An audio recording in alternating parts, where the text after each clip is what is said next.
how have the preparations gone? Obviously, you've had a clear week in terms of no matches, so a lot of work gone into the boys. Yeah, the boys have been great today. They really have. They've been good all week. They're a group that care. They're a group led by a captain that have got a lot of spirit about themselves. They want to do well. They meet these challenges every week or sometimes twice a week, and we try and approach them in the same fashion. So I've said at the start of the season and during the summer as well. It's a pleasure to come into this training ground and work with these boys.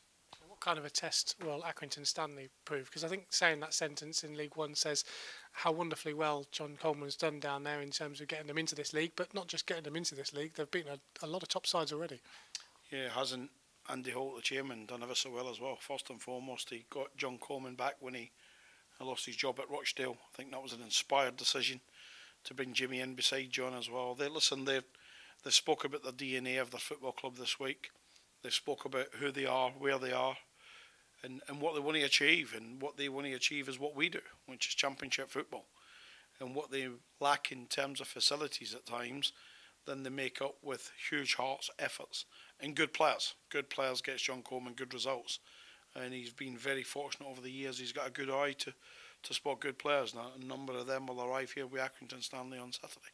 They've lost a few in the summer. They've kept a few that probably could have moved on, and they've kept Billy Key, who's a goal scorer, whatever level he plays at. Listen, I got on really well with Billy, as I call him. I think there's a real mutual respect there for a goal scorer. That's what I see. I see a young man that's been to the edge of a cliff and back. Thankfully, he's come back and he's been stronger, and he's got fantastic support internally at Accrington, and that's what you need to do. So from that point of view, he's a goal machine. He is in League Two. He's continuing it in League One, but he's ably assisted by a number of good players, and the likes of McConville and Clark and Hughes at the back. I could go on. They're blessed with talent. You've spoken about competition for places in particular throughout this season, actually, in terms of you building a squad that is capable to last the distance, but also capable of putting those in possession in a shirt under pressure. And we saw last weekend, obviously, Tyler Denton back fit and on the bench.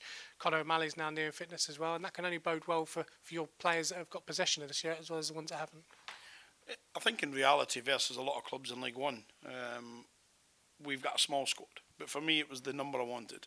22, 23 senior players, a couple of goalkeepers, and some real competition. And our chairman and board of directors bought into that in every step of the way.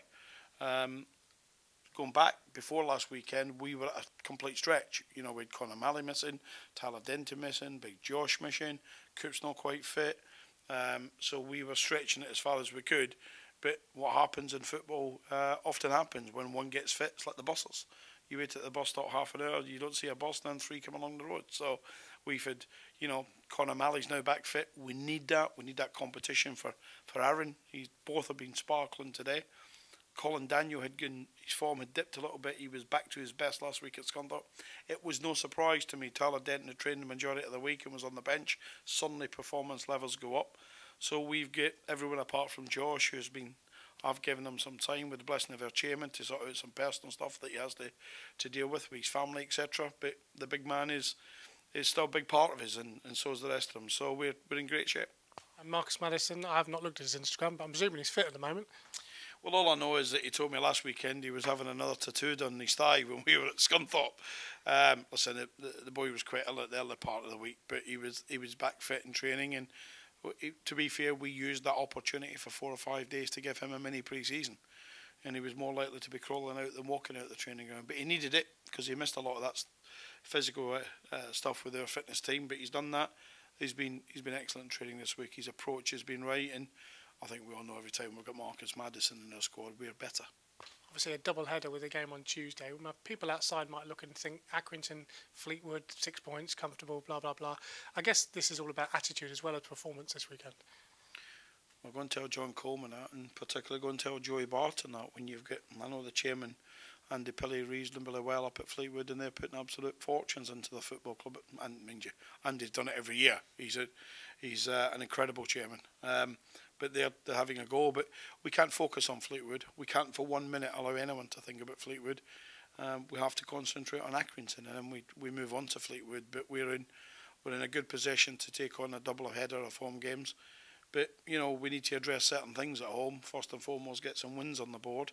But, you know, over the season, it doesn't matter whether you get them, but it makes it easier when you go away from home, when you're looking after your home form.